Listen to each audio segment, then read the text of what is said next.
അപ്പൊ നിങ്ങളുടെ അഭിപ്രായത്തിൽ ശരിക്കും ഈ അക്കാഡമിക് വിജയം അല്ലെങ്കിൽ ജീവിത വിജയത്തിൽ ശരിക്കും ബന്ധമുണ്ടോ? ഒരു ബന്ധമുണ്ട്. ജീവിതത്തിൽ ഏറ്റവും സക്സസ്ഫുൾ ആയിട്ടുള്ള പഠനം ഉണ്ടാക്കിയ ആൾക്കാരും അക്കാഡമി പോയിട്ട് ആൾക്കാരല്ല. ഇവിടെ ഏറ്റവും ബെസ്റ്റ് എക്സാം രാജീനാരായണ സ്വാമി എന്ന ആളുണ്ട്. അതിൽ 10th ടോപ്പറായിരുന്നു, 12th ടോപ്പറായിരുന്നു, IIT ടോപ്പറായിരുന്നു, IAS ടോപ്പറായിരുന്നു. ഇത് പ്രൊഫഷണലി പേഴ്സണലി ഒന്നും ആയില്ല. ജീവിതത്തിൽ വൻ പരാജയമാണ്. ഇവിടെ ഇപ്പോൾ യൂസഫ് അലി എടുത്തതിനായാലും 10ാം ക്ലാസ്സിൽ പഠിച്ചിട്ടുള്ളൂ, അംബാനി 8ാം ക്ലാസ്സിൽ പഠിച്ചിട്ടുള്ളൂ, സച്ചിൻ ഇപ്പോൾ ദിലീപ് കൊണ്ട് പറഞ്ഞിട്ടുണ്ട് എന്നെക്കാട്ട് വിദ്യാഭ്യാസം ഒരുപാട് പേരുണ്ട്. പക്ഷേ പുള്ളിയിലെ എന്ത് ഷോർട്ട് ടൈമിൽ 35 പ്ലോട്ടിൽ പുള്ളിക്ക് ഇറങ്ങാവുന്നുണ്ട്. ആ പ്രായോഗിക ബുദ്ധി വേണം, അല്ലാണ് കാര്യം. അങ്ങനെ ഇപ്പോൾ നിങ്ങളെടുത്ത് വലിയ വലിയ കമ്പനികളിലെ എല്ലാം ഡ്രോപ്പ് ഔട്ടുകളാണ്. ബിൽ ഗേറ്റ്സ് ഡ്രോപ്പ് ഔട്ടാണ്, ഈ സ്റ്റീവ് ജോബ്സ് ഡ്രോപ്പ് ഔട്ടാണ്, സുക്കർബർഗ് ഡ്രോപ്പ് ഔട്ടാണ്. ഇപ്പോൾ എഞ്ചിനീയറിംഗിലാണ് പോയിട്ട് വലിയ റാങ്ക്. ഇന്നലെ ഞാൻ മൂവി കണ്ടു, ഡ്രാഗൺ വന്നു. അത് കാണിക്കുന്നതാണ് റാങ്ക് ഹോൾഡേഴ്സ് ഒന്നല്ല, അവരുടെ ഏറ്റവും ഡ്രോപ്പ് ഔട്ടൊക്കെയാണ് സ്റ്റാർട്ടപ്പ് തുടങ്ങി ഏറ്റവും നന്നായിട്ട് വരുന്നത്. ഈവൻ APJ അബ്ദുൽ കലാം പറഞ്ഞു best brains are formed in back benches of class, sometimes outside. ഏറ്റവും ബാക്കിലിരിക്കുന്ന പിള്ളേരാണ് ഏറ്റവും വലിയ പിള്ളേർ.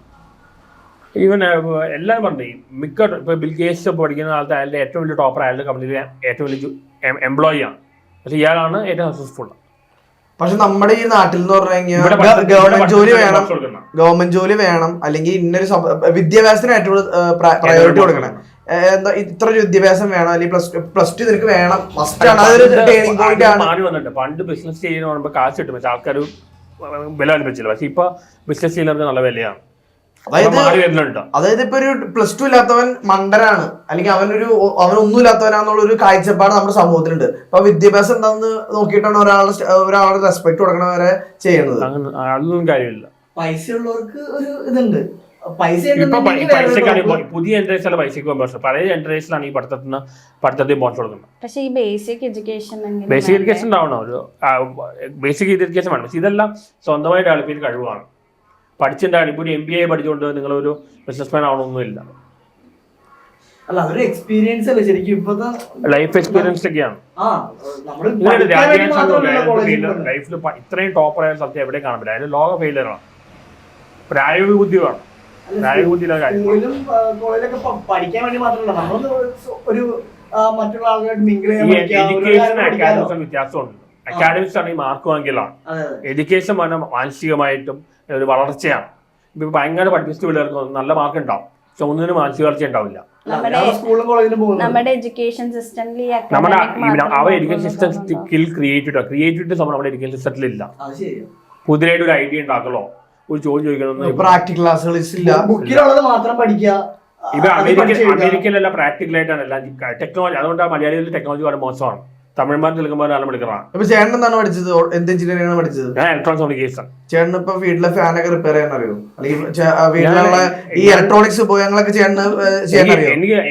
എനിക്ക് പ്രാക്ടിക്കൽ അത്ര അറിയില്ല, തിയറിയാണ് അറിയാം. അതുകൊണ്ടാ നമ്മുടെ നാട്ടില് പ്രാക്ടിക്കലിന് ഇമ്പോർട്ടൻസ് കൊടുക്കണം. ചേട്ടന് ഇപ്പൊ എഞ്ചിനീയറിംഗ് പാസ് ഔട്ട് ആണ്, ചേട്ടൻ നല്ല മാർക്ക് ഉണ്ടായി. ചേട്ടന് പക്ഷെ വീട്ടിലുള്ള സാധനം പോലും ചെയ്യാൻ അറിയില്ല, ചെയ്യാൻ താല്പര്യമില്ല. അത് പഠിക്കാൻ കാരണം എനിക്ക് ഫിലോസഫി ചെയ്യാൻ താല്പര്യം. അത് വീട്ടുകാരുടെ പുറത്ത് പോയതാണ്. ഇവനിപ്പ IIT പോലും ഈ കൈകൊണ്ട് ഇല്ല. എല്ലാത്തിലും നമുക്ക് നമ്മുടെ ഇന്ത്യയിൽ മാത്രമേ കണക്ട് ചെയ്യാൻ കഴിവുണ്ട്, മെമ്മറി ഉണ്ട്. പക്ഷെ റിസർച്ചോ ഇങ്ങനെ കൈകൊണ്ട് ചെയ്യുന്നൊന്നും അവർക്ക് കഴിവില്ല. നമ്മുടെ ഇന്ത്യയിൽ മാത്രമല്ല, ജപ്പാൻ, ജർമ്മനി ഉള്ള സ്ഥലത്തൊക്കെ ഓട്ടോമൊബൈൽ എഞ്ചിനീയറിംഗ് ഉള്ള പഠിക്കുന്നവർക്കൊക്കെ കാർ പണിയാൻ കൊടുക്കും. നമ്മുടെ ഇവിടെ ഉള്ള ഇതിൽ കാറില്ല. അതായത് ഓട്ടോമൊബൈൽ എഞ്ചിനീയറിംഗ് പഠിക്കാൻ പോയ കാർ പണിയാൻ കൊടുക്കുന്നില്ല, അല്ലെങ്കിൽ ഈ ഇലക്ട്രിക് പഠിക്കാൻ പോകുന്നവർക്ക് ഇലക്ട്രിക്കിന്റെ പരിപാടികൾ ചെയ്യിപ്പിക്കുന്നില്ല. എന്താണ് ചെയ്യുന്നത്? എഞ്ചിനീയറിംഗ് മെഡിസിൻ പഠിച്ചുകൊണ്ട് മാത്രം കാര്യമില്ല, കൈകൊണ്ട് ചെയ്യാൻ. ഇപ്പൊ എനിക്കൊരു ഡോക്ടർ അറിയാം, ഡോക്ടർ കനകരാജൻ. എന്റെ ചെവിയിൽ ഓപ്പറേഷൻ ചെയ്ത ആളാണ്, സൗത്ത് ഇന്ത്യയിൽ നമ്പർ 1 സർജൻ. പക്ഷെ പുള്ളി വലിയ പഠിപ്പിച്ചിട്ടുണ്ടായില്ല. അവിടെ ഏറ്റവും വലിയൊരു ടോപ്പർ എന്ന ആളൊന്നും ആയിട്ടില്ല. ഇയാൾ ഏറ്റവും വലിയ സർജൻ, കാരണം അയാൾക്ക് ആ പ്രാക്ടിക്കൽ സ്കില്ലുണ്ട്. അയാൾ കേരളത്തിലെ സൗത്ത് ഇന്ത്യയിൽ നമ്പർ 1 സർജൻ. പക്ഷെ അയാൾ വലിയ പഠിത്തക്കാരനൊന്നും അതിനില്ല. പക്ഷെ അതിൽ സർജറി ചെയ്യാൻ സ്കില്ലുണ്ട്. അയാളുടെ കൈ കാണും, അതൊരു സ്കില്ലാണ്. സ്പെഷ്യലിസ്റ്റ് ആണെങ്കിൽ അത് ഇച്ചിരി എക്സ്പീരിയൻസ് വേണം. അത് പ്രാക്ടിക്കലാണ് മെയിൻ തിങ് എല്ലാം.